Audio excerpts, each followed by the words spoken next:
Anong sabi ni BBM? Wala siyang sinabi about economic targets. Wala rin siyang sinasabi kung paano niya i-cure ang inflation dahil hindi niya talaga kaya. Wala rin siyang sinasabi kung paano niya isosolve ang problema ng kawalan ng trabaho. At instead, ang ambisyon talaga ni BBM ay mag-iwan daw siya ng legasiya sa atin para hindi natin siya makalimutan. Paano daw niya gagawin?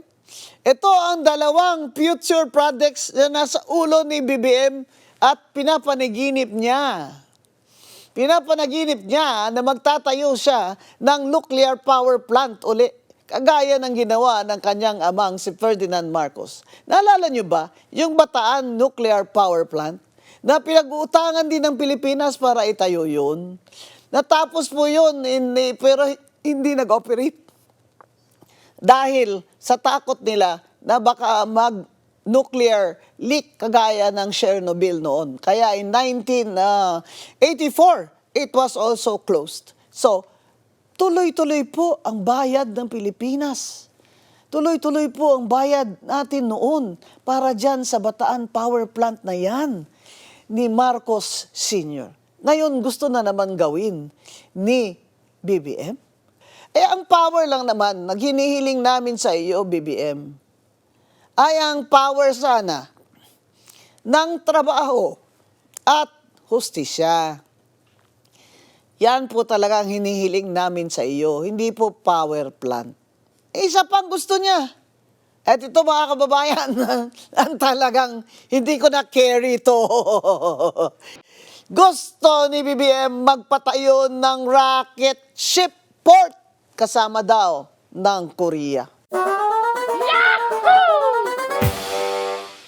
Abay, BBM, wala nga ang tren Yung mga railway dyan, hindi mo nga matapos Saan ang budget din sa railways na yan? Di ba? Sana para hindi naman tayong masyadong kadaogaga na tayo kahintay ng bus ng 3 oras ang hintay ng mga tao bago makauwi sa ulan, bagyo at initan. Sana yung railway system ay pinagawa mo na sa 4 na taon. Ngayon, hindi mo nga kayang ayusin yung railway system at saka ang traffic dito sa Metro Manila. Gagawa ka pa. Isasalang mo na naman at siyempre mangungutang na naman si BBM para sa kanyang dream na magkakaroon ang Pilipinas ng rocket ship port. Mga kaibigan, yan po ang hindi ko na carry yan. Kasi sa Bisaya pa, tayong-tayong ba?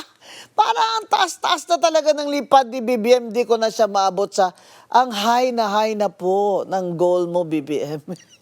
Hindi ko na talaga kayang abutin yung pagka-high ng goals mo. Biro mo yan.